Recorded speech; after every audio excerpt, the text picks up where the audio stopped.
안녕하십니까. 오늘이 벌써 수양의 마지막 날이 되었습니다. 저희들이 3년 전에 이렇게 2박 3일로 수양회를 왔는데 그때 너무 짧다는 생각이 들었는데요. 3박 4일도 짧지 않습니까? 내년에는 4박 5일 어떻습니까? 아닙니까? 저희들이 충분히 쉬고 또 은혜로운 말씀 듣고 교제를 하니까 굉장히 짧은 것 같습니다. 이번 수양의 타이틀이 하나님께로 한 걸음 더 인데요. 저희들이 이것을 공모하고 투표를 하지 않았습니까? 처음에 저희들이 이제 한 걸음, 하나님께로 한 걸음 이렇게 했었는데요. 이 의미는 저희들이 이제 청년과 2세들을 위해서 하나님께로 첫 발을 디딛도록 하는 그런 의미가 있었다고 생각합니다. 그런데 두기공 목자님이 이것을 만족을 하지 못하셨습니다. 한 걸음 더 나가야 된다. 한 걸음만 해서는 안 된다. 한 걸음 더 나가야 된다 하셨습니다. 두 개 다 의미가 있다고 생각합니다. 우리가 처음이 중요하고 첫 발이 중요하지 않습니까? 우리가 하나님께로 나가지 않은 분들이 하나님께로 첫 발을 디딜 수 있는 그런 수양회가 되면 좋을 것 같고, 또한 우리가 하나님께로 나아가신 분들은 그 자리에 가만히 있지 마시고 한 걸음 더 나아갈 수 있도록 기도를 합니다. 사실은 우리 두기공 목사님께서 이미 한 걸음을 앞으로 나가셨습니다. 우리가 이 두기공 목사님과 이렇게 간격을 유지하려면 어떻게 해야 됩니까? 전부 다 우리 한 걸음 앞으로 나가야 됩니다. 네, 우리가 하나님께로 더욱더 가까이 가는 저희들이 되면 좋겠습니다. 오늘 말씀의 제목은 그가 찔림은 이고요. 요절은 5절입니다. 제가 오타로 6절이라고 했는데 5절입니다. 5절을 다 같이 읽겠습니다. 시작. 그가 찔림은 우리의 허물 때문이요 그가 상함은 우리의 죄악 때문이라. 그가 징계를 받음으로 우리는 평안을 누리고 그가 채찍에 맞음으로 우리는 나음을 보았다. 자, 기도하겠습니다. 하나님 아버지, 귀한 수양회를 허락하시고 풍성한 쉼과 말씀의 은혜를 허락하셔서 감사합니다. 저희들이 하나님께로 한 걸음씩 더 나아감으로 하나님과 더 가까이 나아갈 수 있도록 도와주십시오. 이 시간 십자가 말씀을 전하고자 하는데 이 은혜를 풍성히 허락하시고 제가 담대하게 말씀 전할 수 있도록 도우시길 간절히 기도합니다. 예수님의 이름으로 기도드렸습니다. 아멘. 오늘 말씀은 이사야가 예수님이 오시기 거의 700년 전에 기록한 말씀입니다. 그러나 놀랍게도 그는 메시아를 생생하게 묘사하고 있습니다. 그의 탄생, 성품, 사역, 고난, 영광까지 말입니다. 그리고 이사야의 예언은 모두 예수 그리스도를 통해 성취되었습니다. 이것은 예수님이 약속된 메시아로 오셨다는 것을 보여줍니다. 실제로 예수님은 자신의 구원 사역을 시작하실 때에 회당에서 이사야서 61장을 읽으셨습니다. 주의 성령이 내게 임하셨으니 이는 가난한 자에게 복음을 전하게 하시려고 내게 기름을 부으시고 나를 보내사 포로된 자에게 자유를, 눈먼 자에게 다시 보게 함을 전파하며 눌린 자를 자유롭게 하고 주의 은혜의 해를 전파하게 하려 하심이라. 그리고 책을 덮으신 후 말씀하셨습니다. 이 글이 오늘 너희 귀에 응하였느니라. 예수님은 자신이 이사야가 예언한 바로 그 메시아임을 선포하신 것입니다. 오늘 본문은 예수님의 모습과 생애, 특히 그의 고난과 죽음을 기록하고 있습니다. 우리가 이 시간 예수님께서 왜 그토록 많은 고난을 받으시고 죽으셨는지, 그리고 그 결과 우리에게 어떤 은혜를 베푸셨는지 살펴보길 기도합니다. 1절을 보십시오. 우리가 전한 것을 누가 믿었느냐? 여호와의 팔이 누구에게 나타났느냐? 이사야는 우리가 전한 것을 누가 믿었느냐며 반문합니다. 우리가 전한 것, 즉 우리의 메시지는 무엇입니까? 하나님께서 인류를 죄와 사망에서 구원하시기 위해 메시아를 보내신 이야기, 즉 그의 고난과 죽음에 관한 이야기입니다. 그런데 이 메시지는 믿기 어려웠습니다. 왜냐하면 그들이 기대하던 바와는 너무나 거리가 있었기 때문입니다. 그래서 사람들은 이것이 메시아에 대한 예언이라고는 결코 상상하지 못하였습니다. 이사야는 또한 여호와의 팔이 누구에게 나타났느냐 묻습니다. 여호와의 팔은 예수님을 가리킵니다. 또한 하나님의 능력을 상징하기도 합니다. 하나님은 죄로 인해 타락한 세상을 심판하실 수도 있었습니다. 그러나 하나님은 심판 대신 사람을 구원하시기 위해 자신의 특별한 능력을 사용하셨습니다. 즉 예수님을 고난과 죽음의 대속물로 이 땅에 보내시는 것이었습니다. 고난과 죽음은 하나님의 능력과는 거리가 멀어 보입니다. 실패와 저주가 어떻게 하나님의 능력이 될 수 있겠습니까? 그러나 미련하고 약해 보이는 이 십자가가 죄인을 구원하는 하나님의 능력이라는 것을 누가 알 수 있었겠습니까? 이것은 참으로 하나님의 놀라운 지혜요 신비입니다. 이렇듯 하나님은 예수님의 고난과 죽음을 통해 우리에게 구원의 팔을 내미셨습니다. 이 절은 우리가 전한 메시지의 내용, 즉 예수님에 대한 이야기입니다. 그는 주 앞에서 자라나기를 연한 순 같고 마른 땅에서 나온 뿌리 같아서 고운 모양도 없고 풍채도 없은즉 우리가 보기에 흠모할 만한 아름다운 것이 없도다. 많은 예술가들은 예수님을 매우 잘생기고 위엄 있게 그립니다. 그러면서 예수님은 연예인 같은 얼굴에 긴 머릿결 그리고 큰 키에 건장한 몸매를 가졌습니다. 그러나 본문에서 표현하고 있듯 예수님의 실제 모습은 전혀 매력적이지 않았습니다. 그는 고운 모양도 풍채도 없었습니다. 연한 순처럼 마른 땅에서 나온 뿌리처럼 연약하고 말라 볼품이 없었습니다. 갈릴리 나사렛 시골 출신의 가난한 목수였던 예수님은 도시의 세련되고 멋진 모습과는 거리가 멀었습니다. 사람들은 겉모습보다 내면이 중요하다고 말합니다. 그러나 현실에서 사람들은 외모에 끌리고 한눈에 반합니다. 외모가 능력이고 연봉이기도 합니다. 요즘 청년들과 2세들이 좋아하는 아이돌 스타나 연예인들을 보십시오. 모두 잘생기고 예쁜 얼굴에 운동으로 다져진 멋진 몸매를 하고 있습니다. 사람들은 이런 스타들을 좋아하고 우상처럼 따릅니다. 그러나 사람은 외모를 보지만 하나님은 중심을 보시는 분입니다. 그래서 예수님은 사람들이 외모를 보고 자신을 따르길 원치 않으셨습니다. 예수님이 만약 그것을 원하셨다면 얼마든지 모든 사람의 인기와 열광을 독차지하실 수 있었습니다. 오병으로 5천 명을 먹이셨을 때 사람들은 예수님을 왕으로 모시려고 했습니다. 또 예수님이 예루살렘에 어린 나귀를 타고 입성하실 때 사람들은 마치 왕을 환영하듯 예수님을 환호하였습니다. 그러나 실제 예수님이 하신 일은 인기와는 반대되는 일이었습니다. 예수님은 자신을 왕으로 세우려는 사람들을 피해 산으로 가셨습니다. 또한 백성들의 환호를 받고 들어온 예루살렘에서는 비둘기 파는 자들과 돈 바꾸는 자들의 상을 뒤엎으심으로 종교 지도자들을 화나게 하였습니다. 무엇보다도 예수님은 하나님의 권세와 특권을 포기하셨습니다. 그는 자신을 비우고 종의 모습으로 이 땅에 오셨습니다. 마옥간에 누이셨고 목수의 아들로 자라나셨습니다.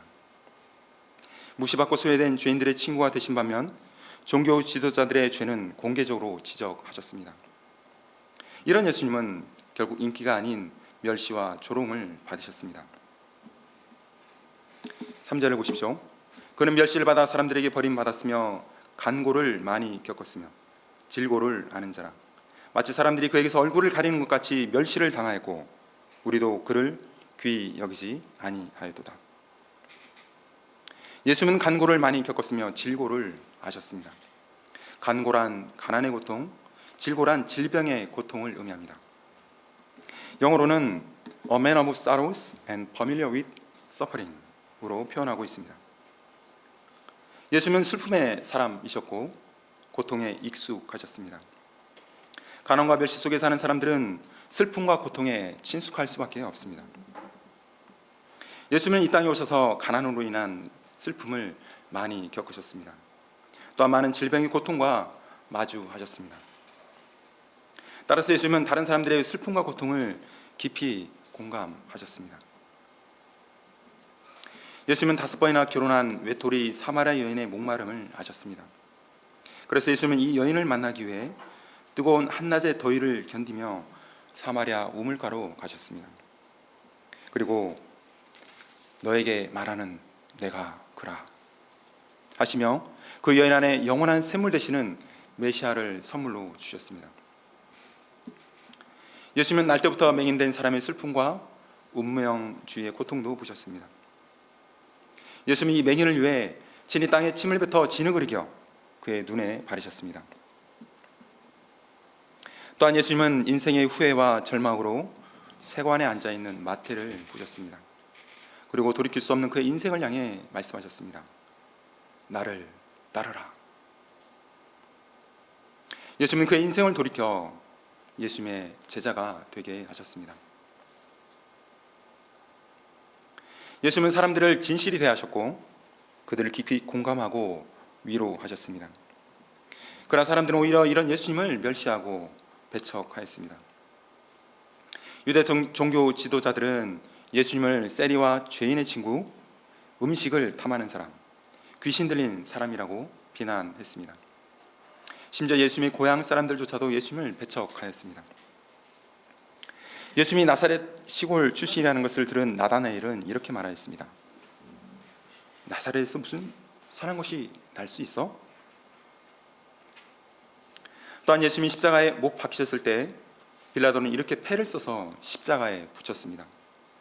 나사렛 예수, 유대인의 왕. 이 글귀에는 두 가지 조롱이 섞여 있었습니다. 유대인의 왕은 나사렛 시골 촌 사람이라는 것, 그리고 그 유대인 왕이 지금 십자가에 못 박혀 있다는 조롱이었습니다. 이처럼 예수님은 시골 나사렛의 가난한 목수의 아들로서 멸시와 배척을 받으시며 이 땅에서 사셨습니다. 2절에서 우리가 보기에라는 말은 예수님을 바라보는 사람들의 시각이 어떠한지를 보여줍니다. 사람들은 예수님에게서 어떠한 흠모할 만한 아름다운 것도 발견하지 못하였습니다. 오히려 멸시하였고 귀히 여기지 않았습니다. 예수님을 향한 당시 사람들의 시각을 사도 바울은 이렇게 표현하였습니다. 우리는 십자가에 못 박힌 그리스도를 전하니 유대인에게는 꺼리끼는 것이요 이방인에게는 미련한 것이로되. 사람들에게 예수님은 꺼리끼는 존재요 미련한 존재였습니다. 예수님은 메시아로서 구원자로서 이 땅에 오셨지만 알렉산더처럼 세계를 정복하지도 않았고 당시 이스라엘을 로마로부터 해방시키지도 않으셨습니다. 선하고 좋은 일을 많이 하셨지만 결국 죄인처럼 십자가에 죽은 억울하고 나약한 청년 선지자에 불과해 보였습니다. 그러면 예수님의 본래 모습은 어떠했을까요? 예수님은 만물을 지으신 영원하신 하나님의 아들이셨습니다. 이 예수님은 변화산에서 자신의 본 모습을 잠깐 제자들에게 보여주셨습니다. 변화되신 예수님은 영광과 위엄으로 광채를 뿜으셨습니다. 그리고 하나님은 이 예수님을 향해 이렇게 말씀하셨습니다. 이는 내 사랑하는 아들이요 내 기뻐하는 자라. 그러면 구원받은 우리가 보기에 예수님은 어떠합니까? 오직 부르심을 입은 자들에게는 유대이나 헬라이나 그리스도는 하나님의 능력이요 하나님의 지혜니라.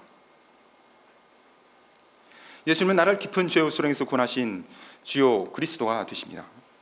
가장 사모하는 분이요 나의 모든 경배를 받으실 유일하신 분입니다. 예수님 외에는 이 세상에서 나를 구원할 수 있는 어떤 능력도 지혜도 존재하지 않습니다. 예수님이 어떻게 보이느냐는 예수님께 달려있지 않습니다. 우리가 누구냐에 따라 예수님이 다르게 보일 뿐입니다. 보통 사람들이 예수님은 이스라엘의 청년이요 4대 성인의 한 사람으로 보일 뿐입니다. 그런데 어느 순간 예수님이 우리에게 다르게 보이는 순간이 있습니다. 예수님이 나의 주요 그리스도가 되는 순간 말입니다. 이때 실은 예수님이 달라진 것이 아닙니다. 나의 전 존재가 달라졌을 뿐입니다. 우리에게 이런 순간이 찾아온다는 것은 기적이요 하나님의 놀라운 축복입니다.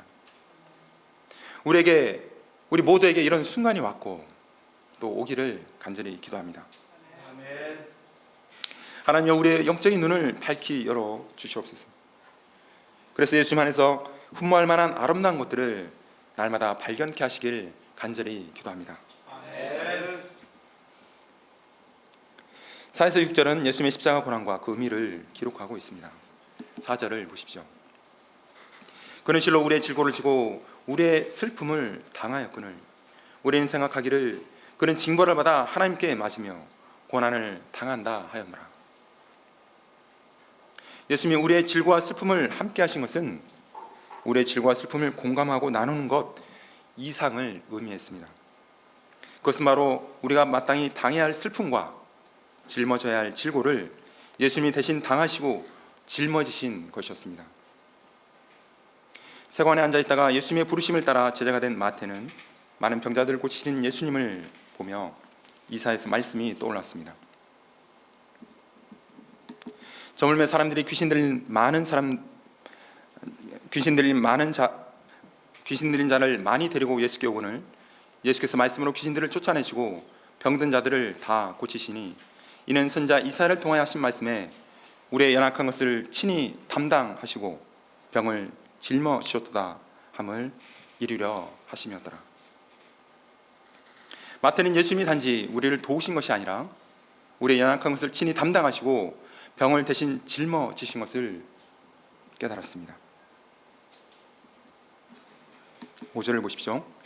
그가 찔림은 우리의 화물 때문이요 그가 상함은 우리의 죄악 때문이라.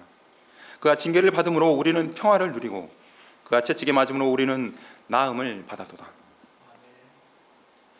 예수님은 우리의 질고와 슬픔을 당하실 뿐만 아니라 끔찍한 십자가 고통도 당하셨습니다. 찔림, 상함, 징계, 채찍은 예수님의 십자가 고난을 대표하는 단어들입니다. 예수님은 가시면류관에 그 머리를 찔리셨으며 군병의 창으로 옆구리를 찔려 물과 피를 쏟으셨습니다. 끝에 날카로운 뼈조각이나 가시가 박힌 채찍질도 당하셨습니다. 무엇보다도 십자가 위에서 몸은 크게 상하셨습니다. 시편 22편은 그 상함을 이렇게 기록하고 있습니다. 나는 물같이 쏟아졌으며 내 모든 뼈는 어그러졌으며 내 마음은 밀랍 같아서 내 속에서 녹았으며 내 힘이 말라 질그릇 조각 같고 내 혀가 입천장에 붙었나이다. 주께서 또 나를 죽음의 침투 속에 두셨나이다. 이처럼 찔림과 상함 그리고 징계와 채찍으로 말미암아 예수님의 몸은 바라볼 수 없을 지경이 되셨습니다. 이를 이사야는 이렇게 기록하고 있습니다. 무리가 그를 보고 기막혀 했었지. 그의 몰골은 망가져 사람이라고 할 수가 없었고 인간의 모습은 찾아볼 수가 없었네. 그는 이미 사람 비슷한 모습도 지니고 있지 않아서 보는 사람마다 질겁하여 고개를 돌렸다네.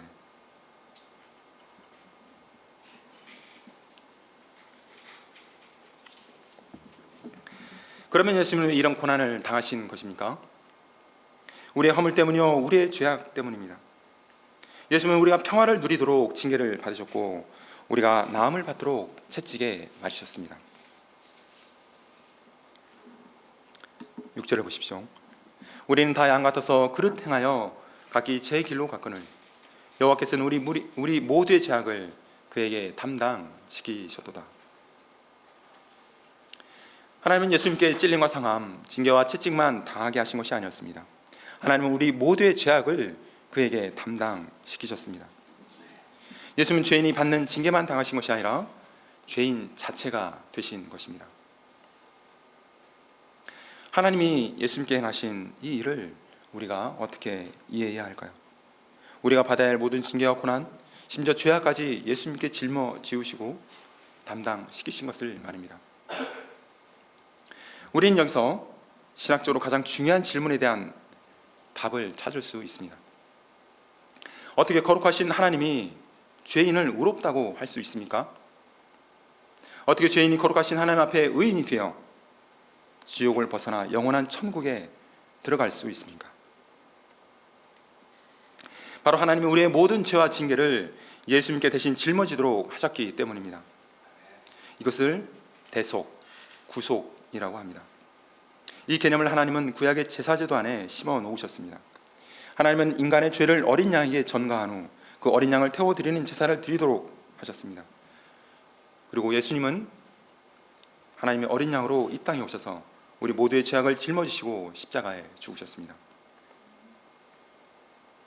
그러나 사람들은 이 예수님의 고난과 십자가 죽음을 어떻게 생각하고 있습니까? 4절 하반절을 보십시오. 우리는 생각하기를 그는 징벌을 받아 하나님께 맞으며 고난을 당한다 하였노라. 십자가에 대한 사람들의 일반적인 생각은 그것이 나와 상관이 없다는 것입니다. 2000년 전 이스라엘 청년의 죽음이 나와 무슨 상관이 있냐는 것입니다. 자기 죄로 징벌을 받고 고난을 당하는 것 아니냐 생각합니다. 그러면 이렇게 나와 상관없던 예수님이 어떻게 나의 구원자가 될 수 있는 것입니까? 예수님이 나의 구원자가 되기 위해서는 우리가 인정해야 할 중요한 사실 두 가지가 있습니다. 첫째는 우리는 전적으로 타락하여 하나님의 심판을 받을 수밖에 없는 죄인이라는 사실입니다. 둘째는 우리는 스스로 결코 자신을 구원할 수 없다는 것입니다. 6절을 본 죄인으로서 스스로 구원할 수 없는 인간의 실존을 양에 비유하고 있습니다. 우리는 다 양 같아서 그릇 행하여 각기 제 길로 갔거늘. 양은 온순한 동물이지만 시야가 좁아 길을 잘 잃습니다. 그래서 약물에서 떨어져 맹수에게 잡혀 먹히거나 낭떠러지에 떨어져 위험에 처하기도 합니다. 또한 양은 뾰족한 뿔도 없고 몸집도 뚱뚱해서 맹수에게 대항할 수도 없으며 넘어지면 스스로 일어날 수도 없습니다. 우리 인간은 다 이 양과 같습니다. 범죄하여 자기 멋대로 살아가지만 죄와 사망으로부터 자신을 보호하고 구원할 수 없는 존재. 이 인간의 실존을 전적 타락, 전적 무능이라고 말합니다. 완전 타락, 완전 무능. 우리는 자신이 전적으로 타락하였으며 전적으로 무능한 존재임을 인정해야 합니다. 그럴 때 우리는 구원자를 필요로 하게 되고 찾게 됩니다. 양에게 반드시 목자가 필요한 것처럼 말입니다. 따라서 자신이 하나님의 심판 아래에 있는 비참한 죄인이며 그 죄값을 치를 능력이 나에게 전혀 없음을 깨닫기 전까지는 예수님은 나와 전혀 상관이 없게 됩니다. 전적으로 타락하고 전적으로 무능한 우리를 위해 하나님이 하신 구원 역사가 이사야 53장의 말씀입니다. 즉 예수님께서 슬픔과 질고 고난과 죽음을 당하게 하신 분은 하나님이십니다. 또한 우리 무리의 모든 죄악을 예수님께 담당시키신 분도 하나님이십니다. 즉 하나님의 전적인 주권하에 구원 역사가 이루어졌다는 것입니다. 여기서 우리가 한 역할은 하나도 없습니다. 모두 하나님의 주권과 예수님의 순종으로 이루어진 구원 역사입니다. 스스로 결코 자신을 죄로부터, 심판으로부터, 멸망으로부터 구원할 수 없는 우리를 위해 하나님이 이 모든 것을 하신 것입니다. 이를 위해 예수님은 하나님의 대속물이 되어 죄인의 자리에서 하나님의 심판을 받아 고난 당하셨습니다. 그는 우리를 대신해 죽으신 것입니다. 하나님은 죄에 대한 그분의 진노의 심판을 그분의 아들 대신 죽임을 당하는 대속물에 쏟아 부으셨습니다. 이것이 성경 전체 메시지이며 신약과 구약의 핵심 메시지입니다. 이것이 바로 이사야 53장에서 말씀하고자 하는 바이고 복음의 핵심이라고 할 수 있습니다.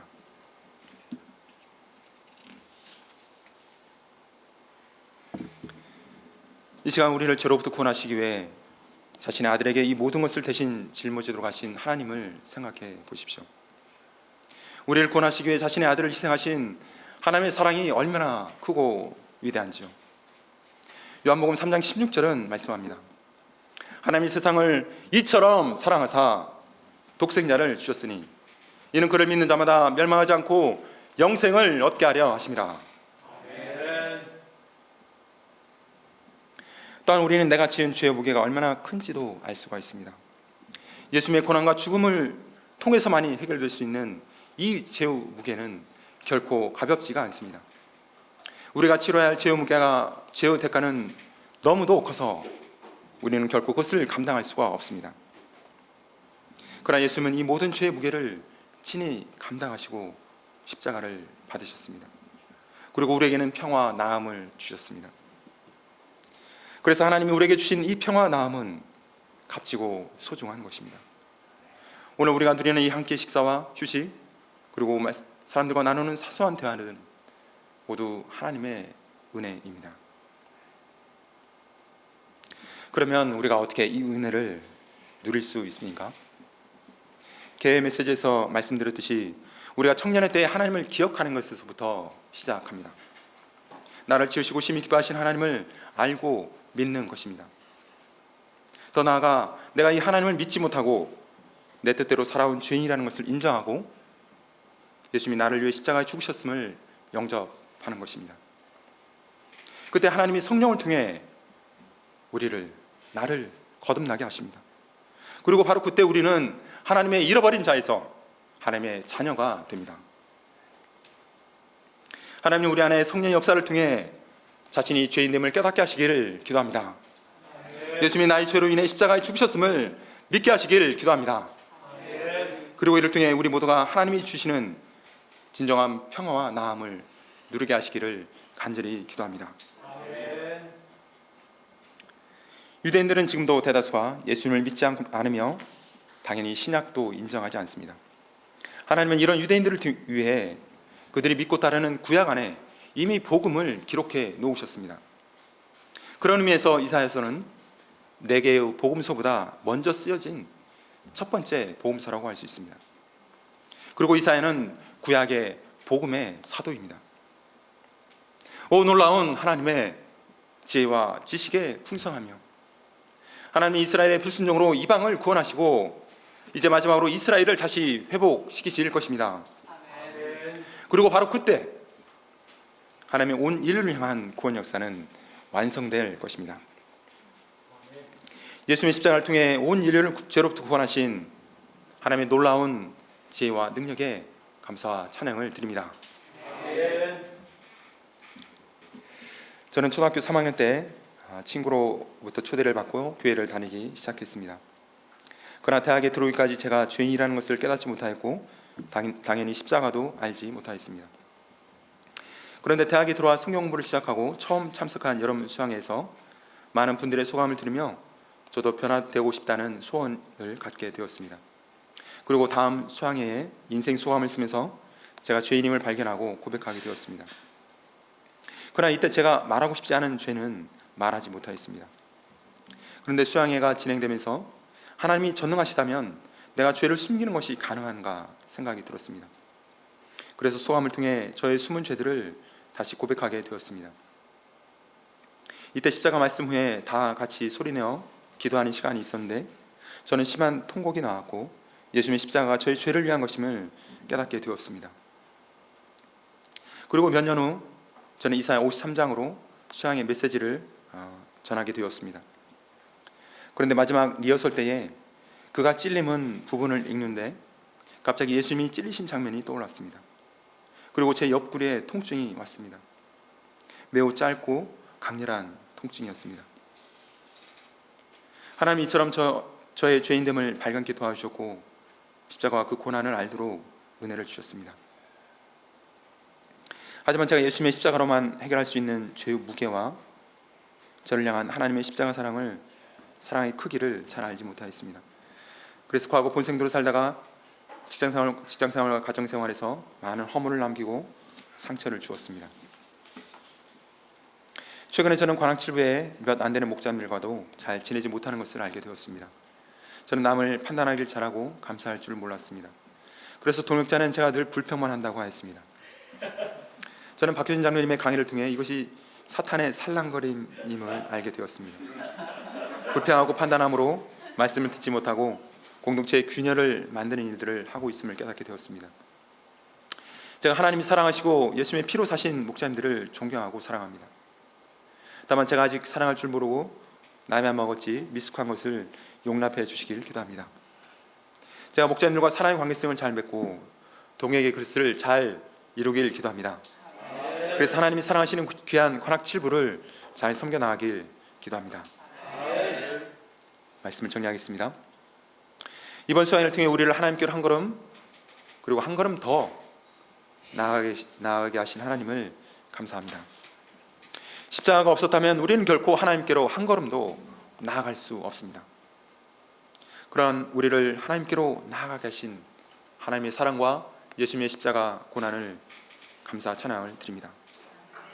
하나님께 가까이 함이 복입니다. 십자가를 통해 우리를 구원하신 하나님께 감사와 찬양을 드립니다. 자, 기도하겠습니다. 하나님 아버지, 귀한 십자가 은혜를 저에게 허락하셔서 감사합니다. 그 크신 사랑과 우리를 향한 그 희생의 크기를 우리가 깨달아 알도록 도와주십시오. 우리가 날마다 자신의 죄됨을 깊이 깨닫고 이 십자가 은혜 가운데 나아갈 수 있도록 도우실 간절히 기도합니다. 귀한 은혜 감사드리며 예수님의 이름으로 기도드렸습니다.